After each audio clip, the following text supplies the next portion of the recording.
Yeah, that is crazy. And then what other crime do we have here? I mean, that's a lot of crimes. Yeah. So okay. So a lot of crimes, guys. Quick little recap, guys. Okay. Stupid. Oh, my bad. Rewind it. Okay. That was dumb. Okay, so guys, so first we gave y'all the background on what happened, what the case was. Basically, It was a defamation civil case, guys. It's not a criminal case, just so you guys know. The Johnny Depp Amber Heard case is civil, which means it's not criminal. He's suing her for defamation, which is basically destroying his name, and he lost a lot of money. He lost, he's suing her for $50 million. Okay, he ended up winning the case, but during the case, guys, a lot of facts came out that showed that Amber Heard was lying. Okay. And by the way, so I want to just one real quick. So yeah, Virginia doesn't net it out, but I mean, once again, it's going to be net into your bank account, right? So even if you're wiring over 2 million as you wire over 10.35, right? If that's happening contemporaneously, yeah, right. I mean, but once again, the question is, does she have any money at all? Yeah, I think she's fucking judgment proof. And here's the thing: they're not going to make her wire that is not going to go down. He's not going to send her 2 million, and she's going to send 0, right? That's got to happen contemporaneously. So that's the issue. I think she's judgment proof, frankly. Yeah. Yeah. Do you think she's judgment proof? Yeah, and judgment proof is a term we use for people that are broke as shit. So in the legal world, when people don't have fucking money, that we call them judgment proof. That means like, they're not coming for you and your PlayStation 5, like that's your only, if you owe $1 million, they're not going to come repo your, PS3 that you got hanging on there, Gotcha. and that's all you got. Like so when you actually have it's when you have assets. Real money and assets, hard assets that they can take from you. Amber Heard really doesn't have hard assets. She, allegedly has a house, but who knows? I think it's in a trust, not even in her name directly. So who knows? So they can't touch that. Who knows? Well, who knows about control of that trust? It might not even be, her herself, right? It might be some sort of other entity. Who knows? You do, man. Yeah.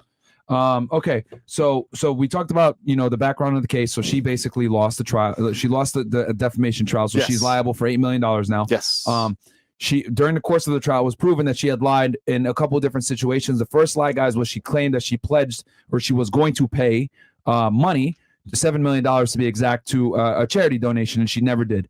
And she said this under oath in the United Kingdom, aka the UK, which they also have laws against lying, aka perjury. Perjury, right? We're all Commonwealth countries, and even civil law countries have laws against perjury. Yeah. So that was the first law.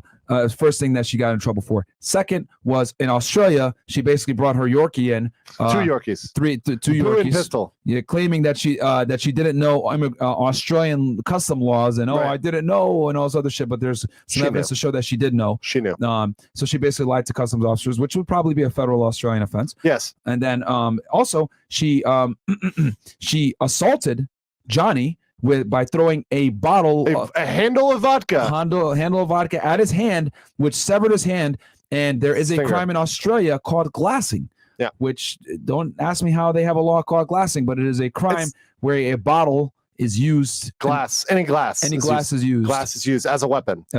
Yeah. So it's essentially assault with a deadly weapon, but in Australia. So, everything's a little different down under. Yeah. Down under. And there's no statute of limitations. No statute of limitations in Australia. And then the next is, she lied about getting pushed down the stairs. Yeah, she lied about the stairs incident.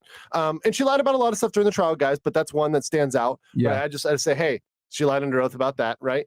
Anytime you lie under oath, included whether it's in trial or out of trial, whether it's you're filing a police document, you can technically be brought to court for that. Now, is it likely? No. Yeah. But is it possible? Sure, it's possible. Yeah. It's possible for her to be brought in on perjury for anything she said in court. Especially, and here's the thing, guys. Normally, when perjury isn't that big of a deal, but when you lie and you have that much publication on you, and the case is this big, I would be surprised if there isn't an enormous amount of pressure on the law enforcement officers in these jurisdictions where these crimes occurred to not do something. So, and let me say one thing real quick. So in LA, there's actually a filing by Adam Waldman, who's Johnny's former attorney. He actually filed a request for them to investigate both Amber Heard and Raquel Pennington. Mm-hmm. For perjury related to a lot of these allegations. So that's in LA. They're investigating it right now. So that's actually pending.